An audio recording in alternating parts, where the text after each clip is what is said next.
Assalamualaikum warahmatullahi wabarakatuh.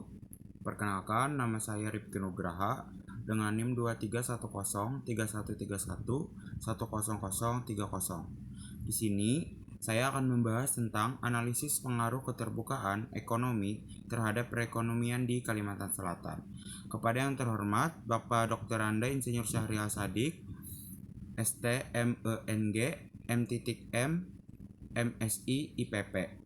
Jadi materi yang pertama yaitu kita masuk ke kondisi perekonomian di Kalimantan Selatan di tahun 2025. Jadi kondisi perekonomian di Kalimantan Selatan tuh awalnya pada tahun 2025 terus melanjutkan tren positifnya. Meskipun masih banyak menghadapi berbagai tantangan global dan domestik, hal ini ditandai dengan angka pertumbuhan ekonomi di triwulan yang keempat tahun lalu yang secara tumbuh sebanyak 5,15%, yaitu lebih tinggi dari nasional yang mencapai 5,5%. Jadi itu yang pertama, yaitu kita masuk ke dampak keterbukaan ekonomi pada perekonomian di Kalimantan Selatan. Jadi yang pertama kita masuk ke sektor penopang ekonomi. Jadi pertumbuhan ekonomi di Kalimantan Selatan tuh didominasi oleh lapangan usaha pertambangan, yaitu menyumbang sebanyak 29,47% dari total ekonomi. Yang kedua yaitu komponen pengeluaran utama. Jadi dari sisi pengeluaran, konsumsi rumah tangga itu merupakan penyumbang terbesar kedua pada produk domestik regional bruto atau PDRB di Kalimantan Selatan dengan kontribusi sebanyak 46,32%.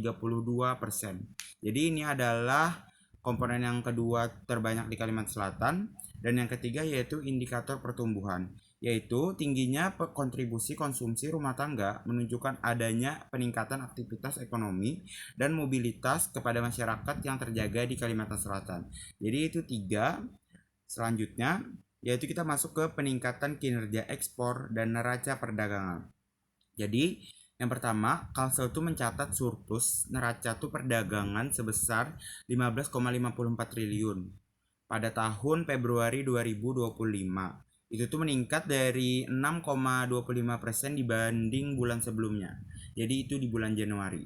Yang kedua, pada bulan Februari 2025 itu nilai ekspor mencapai 841,15 US dollar juta. Jadi itu naik 1,58% dibandingkan di tahun Januari 2025. Dan yang terakhir, perekonomian Kalsel itu tumbuh sebesar 5,05% secara tahunan pada tahun 2024 dengan pertumbuhan tertinggi pada pengeluaran konsumsi lembaga non-profit rumah tangga sebesar 13,61%.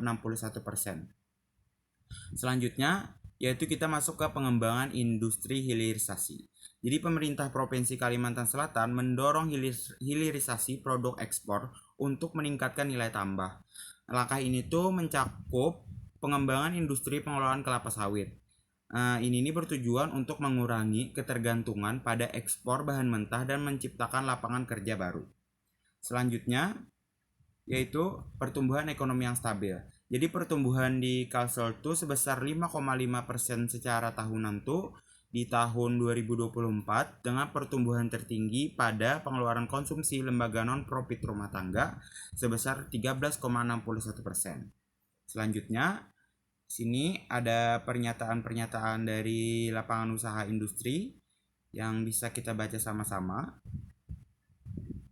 Ada di tahun 2020 dan di tahun 2021, 2022 sampai 2024. Bisa kita baca. Selanjutnya ini lapangan-lapangan pekerjaan dari tahun 2020 sampai 2024.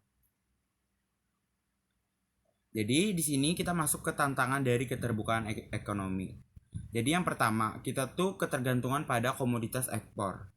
Nah, jadi Kalimantan sekarang sangat bergantung pada ekspor komoditas. Kenapa? Karena khususnya di komoditas mentah seperti batu bara, kelapa sawit, dan hasil tambang lainnya. Masalahnya ketika kita terlalu banyak bergantung pada satu atau dua komoditas, ekonomi menjadi sangat rentan terhadap perubahan harga di pasar global. Contohnya, jika harga batu bara turun drastis, maka langsung berdampak pada pendapatan daerah, investasi, hingga pendapatan masyarakat. Selanjutnya, jika ada yang kedua yaitu resiko Dutch atau disease dan kutukan sumber daya alam. Jadi teman-teman mungkin pernah kita dengar yaitu Dutch disease. Ini adalah fenomena ketika sektor sumber daya alam tumbuh pesat, tetapi sektor lain seperti manufaktur dan jasa justru melemah. Jadi karena banyak tenaga kerja dan investasi terserap ke sektor tambang, sektor lain kekurangan perhatian. Nah, jadi kayak peningkatannya itu naik turun karena hal itu. Jadi akibatnya tuh menjadi tidak merata dan pembangunan jangka panjang jadi tidak berkelanjutan. Selain itu, ada juga istilah kutukan sumber daya alam, yaitu kondisi di mana kekayaan alam justru tidak bisa diubah menjadi tidak mutlak atau kekayaannya tuh kemakmuran masyarakat tuh secara luas. Mengapa kawaka itu? Mengapa bisa begitulah katanya? Karena pengelolaan yang kurang baik, yang kedua korupsi, dan yang terakhir ada regulasi yang tumpang tindih. Ini menjadi masalah besar bagi rakyat Kalimantan Selatan yang sangat kaya akan sumber daya alam. Tapi jika tidak dikelola dengan baik, maka itu akan terjadi ketidakmerataan yang tadi. Yang ketiga, kita masuk ke keterbatasan infrastruktur dan regulasi. Jadi ini nih contohnya tuh misalnya kayak sektor kelapa sawit, industri di Kalimantan Selatan yang kita hadapi seperti keterbatasan lahan untuk perluasan, tidak sinkronnya kebijakan antara pemerintah dan pusat daerah yang sering menjadi investor bingung atau ragu, dan ketiga, infrastruktur ekspor yang belum memadai seperti pelabuhan yang tidak mampu menampung ekspor CPO dalam jumlah besar. Ini mengakibatkan produk-produk dari Kalimantan Selatan tuh jadi kalah bersaing di pasar global. Padahal kalau masalah infrastruktur dan aturan-aturan ini dibenahi, potensi di Kalimantan Selatan tuh bisa jauh lebih besar. Kita masuk ke materi selanjutnya, yaitu ada ketergantungan pada komoditas ekspor. Jadi yang pertama, mohon maaf, ini yang sudah saya jelaskan tadi. Selanjutnya yaitu strategi transformasi ekonomi. Jadi kita masuk ke materinya yaitu penguatan infrastruktur seperti yang dijelaskan tadi juga. Ini kita masuk ke strategi transformasi ekonomi. Nah, jadi kita akan bahas yang pertama yaitu kita bahas tentang penguatan infrastruktur. Jadi Kalimantan Selatan itu sangat bergantung pada ekspor komoditas mentah, terutama batu bara. Seperti itu. Jadi kita lanjut yaitu penguatan infrastruktur. Jadi ini contohnya seperti jalan dan pelabuhan. Yang kedua yaitu reformasi regulasi. Ini seperti contohnya tuh kayak kebijakan yang lebih sinkron seperti yang materi tadi juga. Selanjutnya yaitu strategi ekonomi.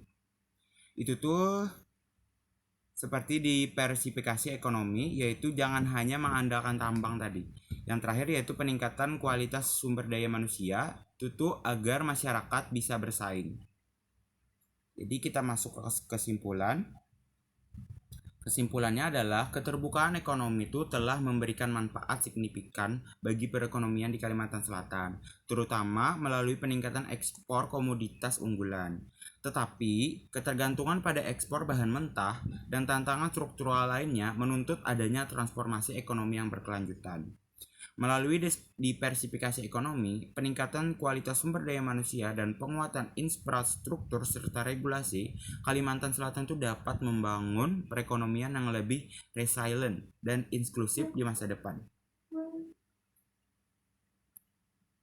Ya, sekian, terima kasih.